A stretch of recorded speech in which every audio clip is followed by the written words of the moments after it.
Bom dia, meus irmãos. Estamos numa experiência diferente do nosso modo de ser igreja. Nenhum pastor foi preparado ou treinado para ser pastor em tempos de pandemia.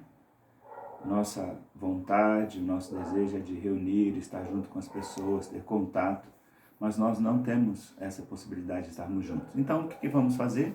Aproveitar as redes sociais e os recursos que temos à nossa disposição para essas pequenas transmissões. A nossa série de mensagens de servos vai continuar aos domingos.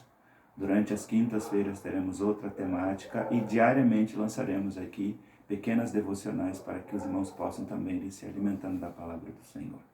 A última vez que estive pregando aos irmãos na igreja, preguei sobre o tema de suportar as pressões e as dificuldades do ministério. Estávamos pensando na experiência do apóstolo Paulo, longe da igreja, se correspondendo com os irmãos através de cartas, e não podendo estar pessoalmente, então a ferramenta que ele tinha era as cartas. A igreja de Corinto, Paulo fala a respeito de como ministros, servos, e todos nós somos servos, devemos ter a capacidade de suportar as pressões, as dificuldades que o próprio ministério possui. E nós estamos lendo 1 Coríntios capítulo 4. Nessa manhã vamos começar com o capítulo 4, verso 14, e daí vamos ler até o 20, se não me falha a memória. A primeira coisa que esse texto de Coríntios me ensina é que um servo de Deus deve procurar os irmãos na fé, sempre no sentido de ajudá-los. E é essa a intenção de Paulo quando escreve essa carta à igreja em Corinto. Veja só o que diz o texto. Não estou tentando envergonhá-los ao escrever estas coisas, mas procuro adverti-los como a meu filho amado, a meus filhos amados. Nossa tarefa como servos, como ministros, é de envolver o processo de ajudar os nossos irmãos. Se observamos que, de alguma forma, o comportamento, a atitude que eles estão mostrando está contrário à palavra de Deus, é nosso papel advertir. Não devemos envergonhar ninguém com as nossas palavras, não devemos ter a intenção de humilhar. Pelo contrário, se pregamos ou exortamos sobre problemas ou falhas, o fazemos porque amamos aos nossos irmãos. Nós devemos tratar os nossos irmãos como filhos amados. É verdade que quando temos filhos e precisamos manifestar o nosso amor aos nossos filhos, muitas vezes vai envolver uma repreensão, até mesmo uma crítica. É muito duro ouvir uma crítica, mesmo quando alguém diz para você ou diz para mim que está fazendo essa crítica em amor. A visão aqui, e que Paulo tem, e que nós devemos ter também, é aquela responsabilidade da paternidade espiritual. O texto diz que nós devemos admoestar, repreender, corrigir os nossos irmãos. E é interessante porque ninguém gosta da correção, mas toda a correção é necessária. Olhando para o verso 15 agora, a gente aprende que o servo de Deus deve demonstrar o seu afeto aos seus irmãos. Observe que Paulo diz de uma forma muito carinhosa assim: embora possam ter 10.000 tutores em Cristo, vocês não têm muitos pais, pois em Cristo Jesus eu mesmo gerei por meio do Evangelho. É claro que todos nós gostamos de dar e de receber afeto. É claro que uma das coisas que mais está nos atingindo nesse tempo é o fato de ficarmos distantes, de não podermos ver, abraçar, acolher. E é interessante que Paulo está dizendo, muito mais do que professores, educadores, mestres, nós devemos, meus irmãos, agir como pais espirituais, filhos na fé, irmãos mais novos sendo cuidados por aqueles irmãos mais experientes. Aqui, então, a nossa necessidade é de que sejamos pais espirituais.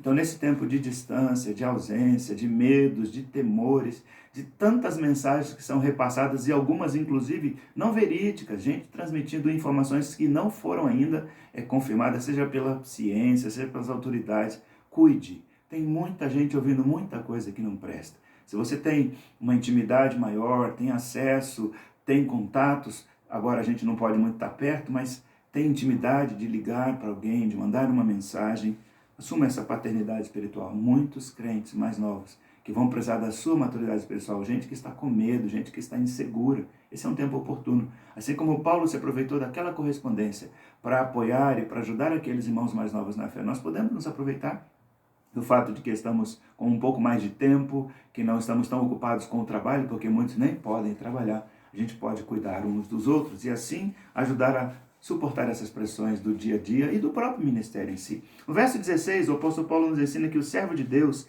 deve desafiar os irmãos a serem seus imitadores. E veja o que ele diz: portanto, suplico-lhes que sejam meus imitadores. É interessante, irmãos, isso é uma responsabilidade terrível. Nós não estamos fundando uma igreja para nós mesmos, criando discípulos para nós mesmos. Nós estamos comprometidos em imitar Cristo e queremos influenciar positivamente aos nossos irmãos e irmãs a que nos imitem, porque de alguma maneira eles olham para nós como modelos, como referência. Você pode dizer, mas eu não sou pastor, mas não precisa ser pastor para ser um pai espiritual. Não precisa ser uma pastora para ser uma mãe espiritual. Você pode exercer sua influência positiva, vivendo uma vida cristã digna de Jesus, imitando o seu Senhor e sendo o estímulo para que outras pessoas imitem a sua conduta, seu exemplo de fé, a sua confiança. Já no verso 17, a gente aprende que o servo de Deus deve estimular o discipulado, tendo ele mesmo discípulos. Veja como Paulo se dirige a Timóteo, ou fala de Timóteo quando escreve para a igreja em Corinto. Por essa razão estou lhes enviando Timóteo, meu filho amado e fiel no Senhor, o qual lhes trará lembrança a minha maneira de viver em Cristo Jesus, de acordo com o que eu ensino por toda parte e em todas as igrejas.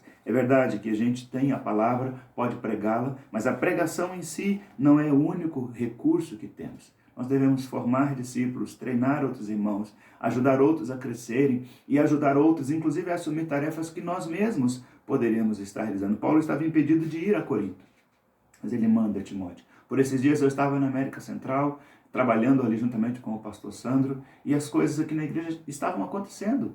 Os irmãos com as responsabilidades de pregar, de ensinar, aqueles irmãos estavam com as tarefas de organização, de cuidado do rebanho. Ninguém me ligou, ninguém me incomodou, eu pude trabalhar tranquilamente nesses dias lá, e eu sei que a vida da igreja caminhou de forma correta.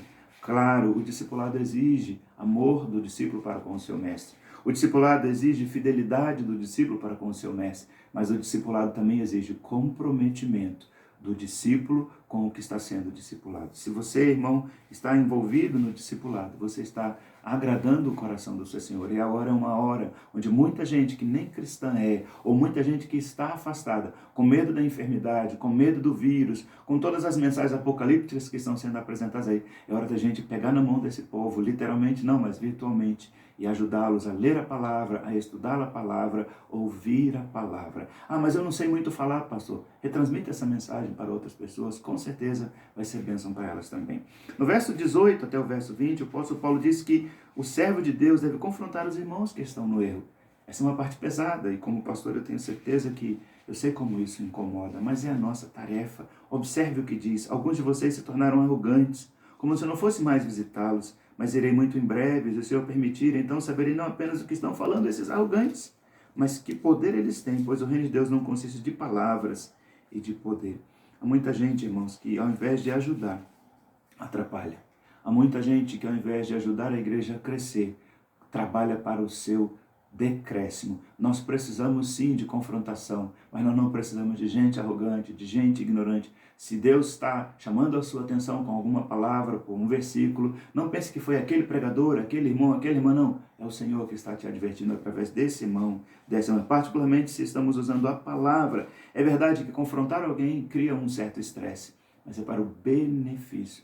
Eles achavam que Paulo estava distante, que não ia chegar lá, mas Paulo prometeu que um dia ia lá pessoalmente, ia conversar com aqueles que estavam atrapalhando o avanço da obra. E por último, o servo de Deus deve ter alternativas no seu trabalho terapêutico. E ele pergunta no verso 21, como é que vocês querem?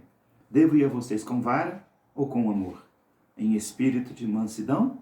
É verdade, irmãos, quando pregamos, a palavra do Senhor tem um papel fundamental. Quando ela é vara, ela nos fustiga, ela nos disciplina, ela nos mostra o erro, ela nos mostra onde precisamos melhorar. Quando ela é bálsamo, ela nos consola, ela conforta, anima o nosso coração, nos dá direção para seguir. Quantas das vezes Deus está trabalhando conosco através da sua palavra, ora usando como vara, ora usando como bálsamo. Mas na realidade, quem decide o modo como Deus vai falar através da sua palavra é você. A forma como você ouve. Se você o desobedece, ela virá como vara. Se você o obedece, ela virá como estímulo. Se você está sofrendo por causa da sua fé em Jesus, ela virá como bálsamo. E aí, quantos são os desafios que teremos para enfrentar durante esses dias? Não sabemos quanto tempo as portas da nossa igreja estarão fechadas. Não sabemos por quanto tempo estaremos impedidos de nos abraçar, de nos ver, de nos reunir para estudar a palavra, para tomar decisões. Por ora, eu gostaria de desafiar você a suportar o sofrimento da ausência, da distância, da carência. Apegue-se no Senhor. Aí onde você está, ore por mim, ore pelos outros irmãos. Se você tem acesso às redes sociais, fale de Jesus. Pare de falar do Covid, a não ser que sejam informações verdadeiras, preventivas e profiláticas. Fale de Cristo, aquele que pode tratar de uma infecção que está matando muito mais, que nós chamamos de pecado. Ore conosco, seja bênção, ore por nós, retransmita essa mensagem, que Deus te abençoe. Te dê um bom domingo. Se você ainda não estudou a revista da Escola Bíblica Dominical, faça isso. Ainda são 10 horas da manhã. Que Deus te abençoe. Nossa oração é que Ele continue cuidando de nós. Em nome de Jesus. Amém.